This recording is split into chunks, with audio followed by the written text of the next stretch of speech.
హరీష్ రావు గారు మాట్లాడతారు కాబట్టి దయచేసి అందరూ వచ్చి మీ మీ స్థానాల్లో కూర్చోవాలి. దయచేసి అందరూ. Thank you. జై తెలంగాణ. నిరుద్యోగుల ఐక్యత. జై తెలంగాణ.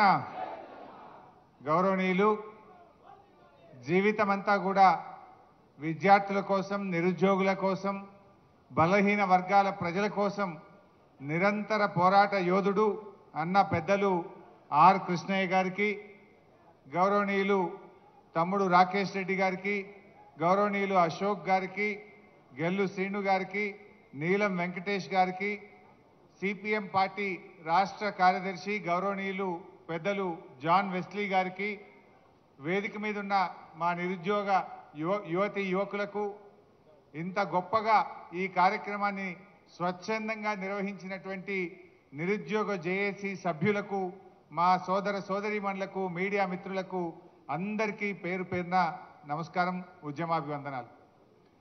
కాలాతీతమైంది, నేను ఎక్కువ టైం తీసుకోను, 5-10 నిమిషాల్లోనే ముగిస్తాను. దాదాపు 2 దాటింది కనుక మీ ఓపికను ఇంకా పరీక్షించే ఇదైతే నాకు లేదు. మిత్రులారా, ఈరోజు ఈ నిరుద్యోగ జేఏసీ ఏమడుగుతా ఉంది? నాడిచ్చిన మాట నిలబెట్టుకో రేవంత్ రెడ్డి అని అడుగుతుంది. ఇదే రేవంత్ రెడ్డి ఆనాడు నిరుద్యోగ యువతి యువకుల దగ్గరికి వచ్చి వేడుకున్నాడు, ఎన్నికల్లో వాడుకున్నాడు. గద్దెనెక్కిన తర్వాత ఏమైందయ్యా నువ్వు ఇచ్చిన మాట అంటే ఇవాళ మొండి చేయి చూపిస్తా ఉన్నాడు.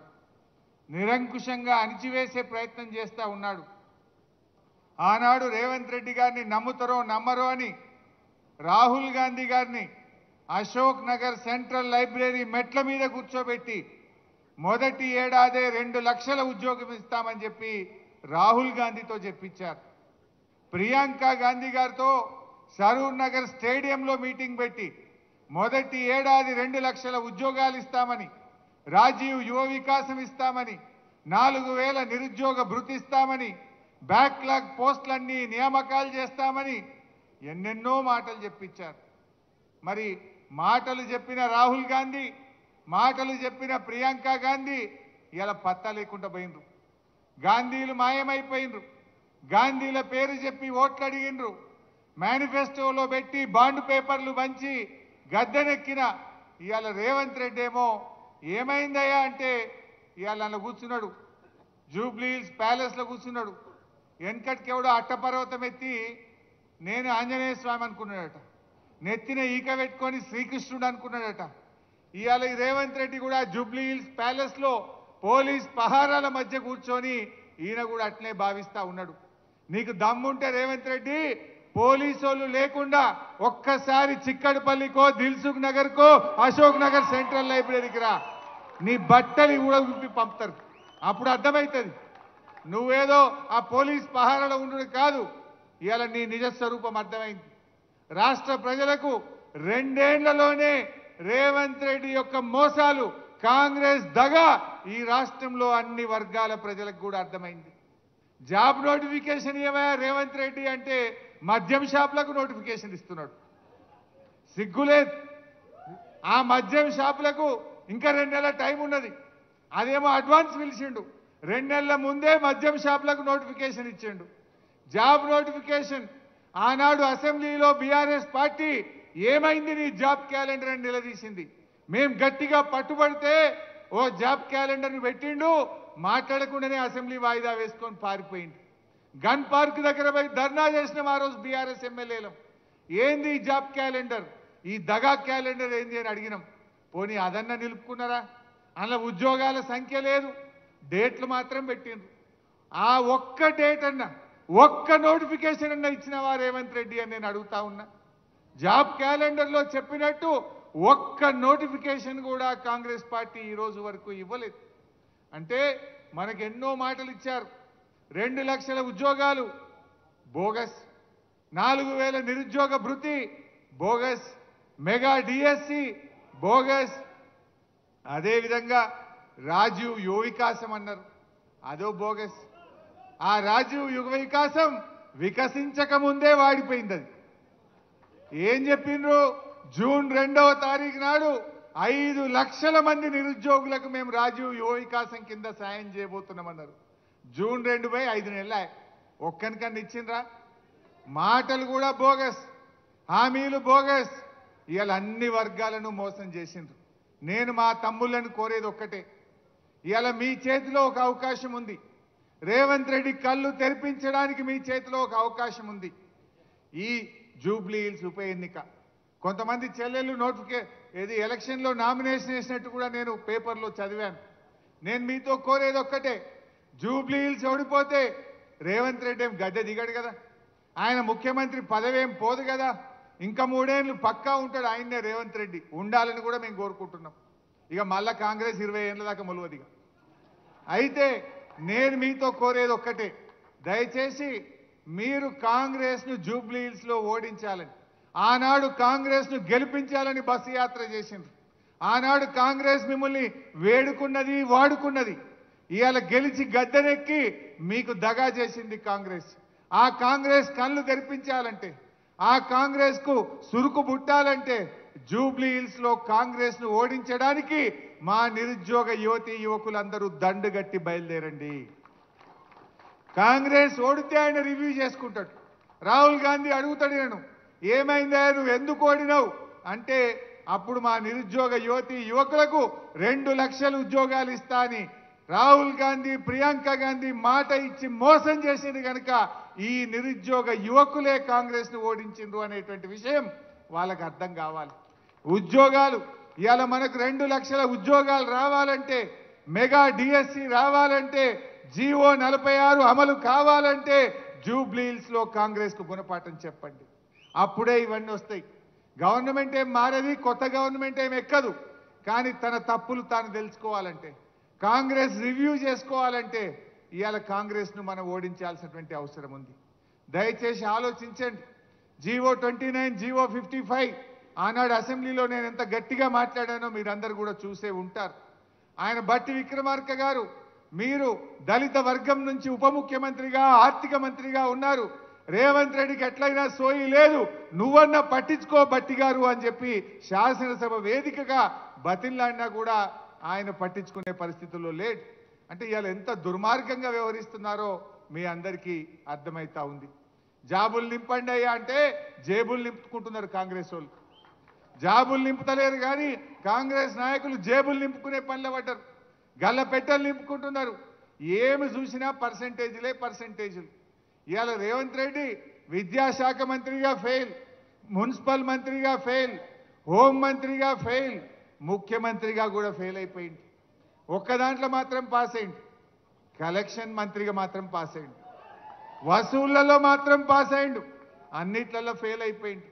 ఇందాకో తమ్ముడు బాగా చెప్పిండు, విద్యరాని రేవంత్ రెడ్డి విద్యాశాఖ మంత్రి, దేశంలో అతి ఎక్కువ క్రిమినల్ కేసులు ఉన్న ముఖ్యమంత్రి ఈయననే హోం మంత్రి, జీవితంలో ఎన్నడూ మంత్రి చేయని వ్యక్తి డైరెక్ట్గా ముఖ్యమంత్రి అయితే ఇలా రాష్ట్రం పరిస్థితి ఏమవుతుందో మనందరం కూడా గమనిస్తూ ఉన్నాం. ఏది ఏమైనా బాగా ఆలోచించండి. ఇవాళ నిరుద్యోగ యువతి యువకులు రాష్ట్రంలో ఏం జరుగుతుందో ఆలోచించండి. ఆనాడు బీఆర్ఎస్ ప్రభుత్వం టీఎస్ ఐపాస్ తెచ్చి పారిశ్రామికవేత్తలకు రెడ్ కార్పెట్ వేసి పెద్ద ఎత్తున ఐటీ ఉద్యోగాలు సంపాదించింది, పెద్ద ఎత్తున పెట్టుబడులను ఆకర్షించింది, పెద్ద ఎత్తున ఇండస్ట్రీస్ పెట్టించి ఎన్ని వేలాది ఉద్యోగాలకు అవకాశం కల్పించింది. ఇవాళ ఏం జరిగింది? Gun culture. ఆనాడు మనం పెట్టుబడులు ఆహ్వానిస్తే, ఆనాడు మనం పారిశ్రామికవేత్తలను ఆహ్వానించి ప్రైవేట్ రంగంలో ఉపాధి అవకాశాలు పెంచితే ఇవాళ వీళ్ళు తుపాకులు పెట్టి వాటాల కోసం పోరాడుతున్నారు. మంత్రులు, ముఖ్యమంత్రి ఇవాళ గన్నులు పెట్టి బెదిరిస్తున్నారని ఎవరు చెప్తున్నారు? స్వయంగా కేబినెట్ మంత్రి గారి కుమార్తె చెప్పింది, రేవంత్ రెడ్డి తుపాకిచ్చి పంపిండు, బెదిరించి వసూళ్లు చేస్తున్నాము అని చెప్పి మనం చెప్తలేము, మంత్రి గారి కుమార్తె చెప్తుంది. ఇవాళ ఐఏఎస్ ఆఫీసర్లు మధ్యలోనే వాలంటీర్ రిటైర్మెంట్ తీసుకొని ఒక మంచి అధికారి ఇవాళ మధ్యలోనే వెళ్ళిపోతున్న పరిస్థితి వచ్చింది. రాష్ట్రం ఎటువైపు పోతుందో ఆలోచించండి. ముఖ్యంగా నిరుద్యోగ యువతి యువకులు, చదువుకున్నటువంటి వాళ్ళు, ఇవాళ రేపటి భవిష్యత్ తరం నాయకులు మీరందరూ కూడా జాగ్రత్తగా ఆలోచించాల్సిన అవసరం ఉంది. ఇవాళ బీఆర్ఎస్ పార్టీ ఆనాడు 1,64,000 ప్రభుత్వ ఉద్యోగాలు ఇచ్చింది. కాకపోతే మేము చెప్పుకోలేకపోవచ్చు, కాకపోతే మీరు ఆశించినంత స్థాయిలో చేయలేకపోవచ్చు. గ్రూప్ 1, గ్రూప్ 2 ఆ రోజు ఆలస్యమైంది. కారణం ఏంటంటే 2 ఏళ్ళు కరోనా. మేము 95% లోకల్ రిజర్వేషన్ రావాలి, ఎందుకంటే 40% ఇతర రాష్ట్రాల వాళ్ళు గ్రూప్ 1లో వస్తే మన పిల్లలకు అన్యాయం అవుతుందని చెప్పి 95% రిజర్వేషన్ కోసం కేసీఆర్ గారు కేంద్రం మీద ఒత్తిడి పెట్టి 2 సంవత్సరాలు కష్టపడి ఆ లోకల్ రిజర్వేషన్ మనం సాధించాం. ఇందాక మిత్రులు చెప్పారు, రేవంత్ రెడ్డి ఉద్యోగాలు ఇచ్చినా అంటుండు. ఆయన ఇచ్చిన వాటిల్లో నోటిఫికేషన్ ఇచ్చింది బీఆర్ఎస్, పరీక్ష పెట్టింది బీఆర్ఎస్, ఫిజికల్ టెస్ట్ పెట్టింది బీఆర్ఎస్, ఫలితాలు ఇచ్చింది బీఆర్ఎస్, కాయిదాలు వంచింది రేవంత్ రెడ్డి. అది 60,000 ఇచ్చినా అంటాడు. ఎస్ఐ కానిస్టేబుల్ ఉద్యోగాలు బీఆర్ఎస్ ప్రభుత్వమే అన్ని పరీక్షలు నిర్వహించిన 15,400 ఉద్యోగాలు బీఆర్ఎస్ నోటిఫికేషన్ ఇచ్చింది. 9,000 గురుకుల ఉద్యోగాలు బీఆర్ఎస్ నోటిఫికేషన్ ఇచ్చింది. 8,000 గ్రూప్ 4 ఉద్యోగాలు బీఆర్ఎస్ నోటిఫికేషన్ ఇచ్చింది. అదేవిధంగా హెల్త్ డిపార్ట్మెంట్లో స్టాఫ్ నర్సులు, పారామెడికల్ సిబ్బంది 7,000 ఉద్యోగాలు బీఆర్ఎస్ ఇచ్చింది. జేఎల్ 1300 బీఆర్ఎస్ ప్రభుత్వం ఇచ్చింది. 6,000 డిఎస్సి ఉద్యోగాలు బీఆర్ఎస్ ప్రభుత్వం ఇచ్చింది. ఇవన్నీ బీఆర్ఎస్ ప్రభుత్వమే నోటిఫికేషన్లు ఇస్తే వాటికి కాయిదాలు పంచి నేను ఉద్యోగాలు ఇచ్చిన అంటాడు. అచ్చంగా కాంగ్రెస్ నోటిఫికేషన్ ఇచ్చి కాంగ్రెసే ఉద్యోగాలు ఇచ్చింది. కేవలం డిఎస్సిలో 5,000 ఉద్యోగాలు మాత్రమే, దానికి 60,000 70,000 ఇచ్చినామని ఇవాళ అబద్ధాలు చెప్తూ గోబల్స్ ప్రచారం చేస్తూ ఉన్నారు. నిజాలు ఎప్పటికైనా నిజాలే ఉంటాయి. ఎంతకాలం మోసం చేయలేవు, ఒకసారి చేయగలుగుతావు. ఇవాళ నీ నిజస్వరూపం బయటపడ్డది రేవంత్ రెడ్డి. ఇప్పటికైనా మేలుకో. నిరుద్యోగ యువకులకు ఇచ్చిన హామీ ప్రకారంగా వెంటనే 2 లక్షల ప్రభుత్వ ఉద్యోగాలను భర్తీ చేయాలని ఈ వేదిక నుంచి మీ అందరి పక్షాన డిమాండ్ చేస్తా ఉన్నాం. తమ్ముళ్ళకి మేము ఇచ్చే హామీ ఒకటే, తప్పకుండా అసెంబ్లీలో రేవంత్ రెడ్డి ప్రభుత్వాన్ని ప్రశ్నిస్తాం. మొన్న అడిగాం, అసెంబ్లీ పెట్టవయా అంటే ఒక్కటే నాడు ఆదివారం పెట్టిండు పోయిండు. ఒక్కటే రోజు పెట్టాడు ఎవడన్నా అసెంబ్లీ? ఒకటే నాడు పొద్దున పెట్టిండు, సాయంత్రం బంద్. అది కూడా కాళేశ్వరం కమిషన్ అని ఏదో తిట్టాలి, బురద జల్లాలి, పోవాలి. ప్రజా సమస్యల మీద మాట్లాడదామయ్యా, అసెంబ్లీ పెట్టవయా రేవంత్ రెడ్డి అంటే ఒక్కటే నాడు ఆదివారం పెట్టిండు. అంటే ఎంత భయపడుతుండు, అసెంబ్లీ పెట్టడానికి కూడా భయపడుతున్నాడు.